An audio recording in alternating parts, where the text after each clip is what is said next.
Hi guys, and welcome back to Raise Rails. Today I thought we would just make a fun general video about running trains on the layout, and I'll show a few things and show you one of my track plans that I came up with. On my layout now at the present moment, I have three different tracks I could run. I have the inside track and the outside track. What's different about this is actually the outside track and this is the inside track. Why I call it that is because when I made the layout, that was the only tracks I plan on having, was just the inside and the outside. But then I decided to add a third track, which brings me to my next topic. When you're putting these tracks down, I used to have probably about 6 or 7 inches between them. And then one day when I had to move everything, I had to tighten everything up. And when I tightened the tracks up, put the proper spaces between them so I could make it through with my larger box cars, I found out there was enough track to add another line. So that's how that came about. So I'm going to take my Pennsylvania Decapod around. That's made by MTH, and I'll show you a few highlights of the layout, and I'm going to show you how this outer loop looks. So here we go. We're going to move out with the Pennsylvania Decapod. So as you can see, the Pennsylvania Decapod's rolling along here. And it's going to roll up to this MTH station house. What I like about this station house is it's really detailed, and I really don't appreciate as much as I thought I would. The way it has those switches on the inside, and you could actually see there's a desk in there and a chair, and it's lit up, and I think that makes a great addition to the layout. I just put it there. I thought it looks pretty good there. There's not a whole lot of switching you could do like a yard or anything, but I bought that at a train show years ago, and it was a great price. So next we come up to the MTH bridge here. And I have this gorge here in the table. The gorge is, like I call it pretty much, it's about 7 feet long and about a foot deep. But what I like to do with this is another one of those items where I like to cover my tracks. You can see the gorge going through the layout, but you never know where it really starts. It's just there, and it always seems like it's in the right spot. But it actually is around the side of the mountain that you really can't see from any point on the layout. So you can actually see the gorge getting deeper, and it looks like it actually has a starting point, but it really doesn't. All right, so we're gonna move along here, move the Decapod along. I'll turn on the smoke a little bit for some effects. And we'll see how that looks. All right, so the next thing we have here is, this is my, the bear in the cave. I made this bear in the cave here probably about 6 or 7 years ago. I actually had to make it a couple times, and that is actually made out of the platform for the 145 Lionel gate man. So when I push the button, he moves in and out. That is a one and only accessory. I don't think there's another one in the world that's only on raised rails, so I'm really proud of that. It used to have a light that would go on when the bear would come out, the light would go on, but I decided to remove that. So we're going to move the Decapod along. And this, like I said, this is still on the outside track, even though you see there's still 4 tracks in the scene. So we're going to move that along, and we're going to come up next on the 445, let's see, Lionel switch tower.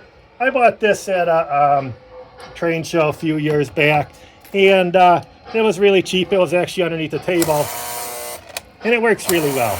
One thing that was made this item cheap, it was missing the back window, so I fabricated another window for it, and you never see the back of it, so that was a great purchase. And as the Decapod moves along here, I think I'm going to shut off the smoke so we can see what we're doing. And we have my K-Coal company. That was on my last layout.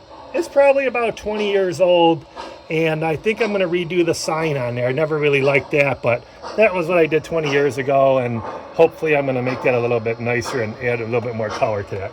As we come along here, you can see we're entering my logging town, and we have the Lionel sawmill. Next to that, we have the MTH sawmill, and then we have my operating fork truck platform. I have the car for that. And we could actually load up the car with the cut lumber, and that's a lot of fun for the kids. Next, you see the Decapod is going up one of my inclines. I made that incline a couple years ago. I finally finished it. It has wood supports underneath it, Oh, and I forgot one thing here. As you can see, we're coming over to my horse corral. That still works great.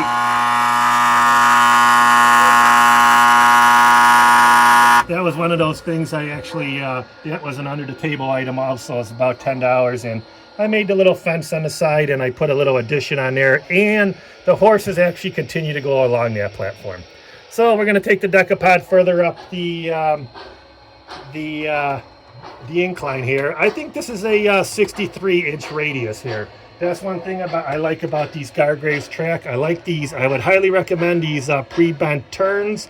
They work out real nice, and there's not much spring back to them, and you could really get a nice oval around them. So we're coming back to the other side. This track plan actually goes back around the table. You're going to see where we started off. So it's coming across a trestle that I built. That was on my old layout also. I made that out of some 2x4s. I stained it real good, and I brought it over to my new house, and I fit it on the layout. I always thought that was really cool how the train can come out of a tunnel and right onto the trestle. So we can see we're going through a small part of the mountain here.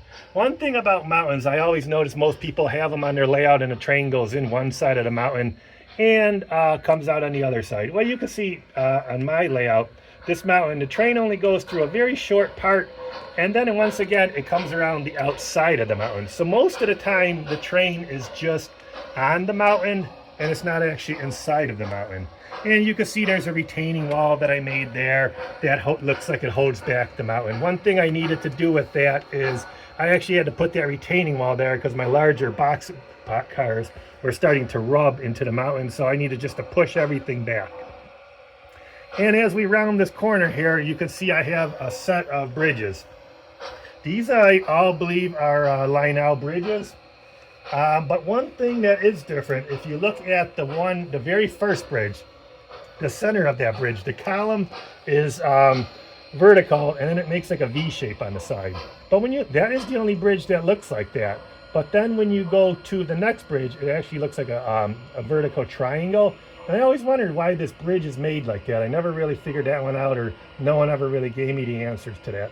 And you could see on the bottom of the bridge, all those cement columns, I actually have a mold for those, and I can punch out as many of those as I want. That saved me a lot of money, and I think it looked realistic. But the one under there that's in the gorge, that was made out of styrofoam, and I painted the same color as the other ones, but I made that one out of styrofoam because that's a trap door there, and when I bring that all down in one piece, I never wanted that piece to fall off and shatter. So we're going to take the decapod across the bridge now, and I'll show you how that looks. We'll actually blow the horn a few times. And there she goes across the bridge.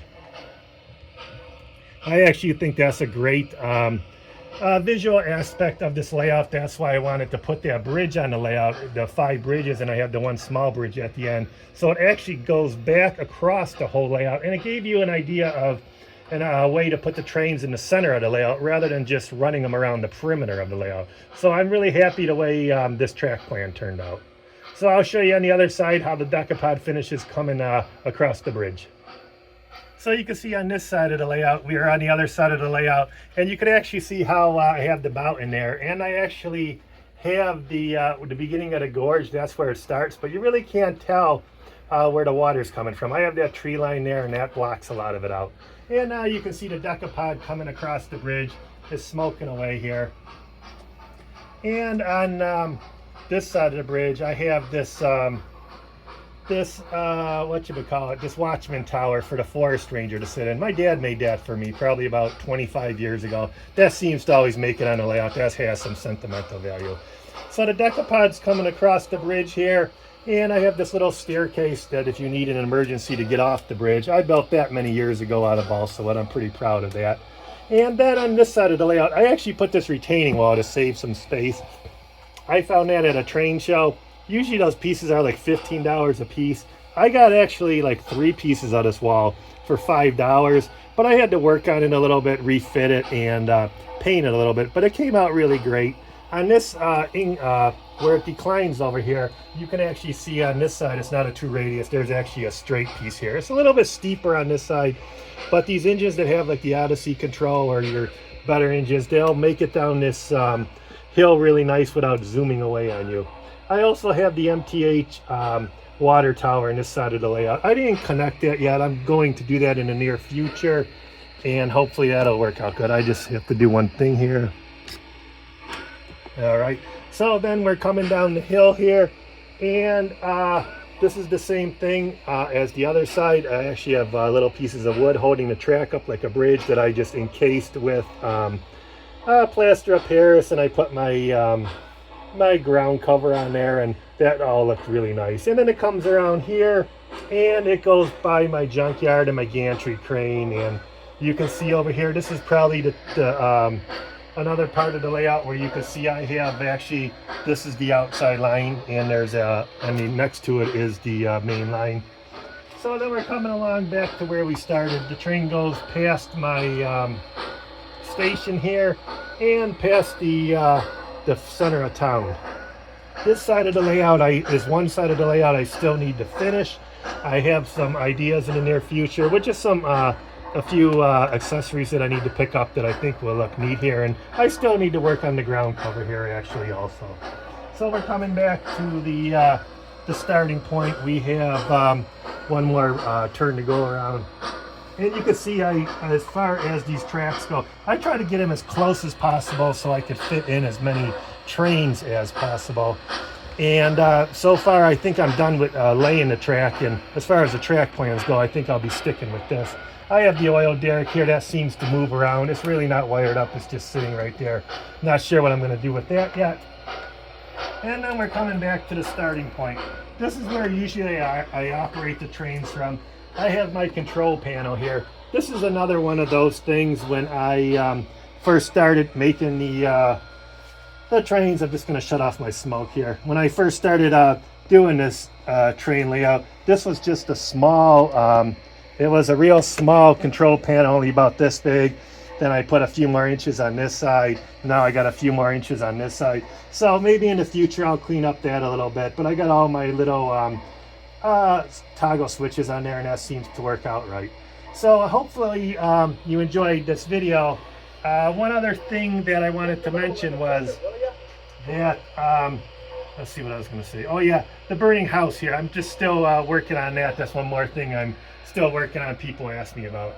But other than that, I think I'm happy the way that my my outside track is finished up. All right, guys, so that's my video for today. I hope you find that inspirational. It gives you some ideas and makes you want to bring your trains out and run them a little bit. All right, guys, thanks a lot for watching Raise Rails. Don't forget to hit that subscribe button.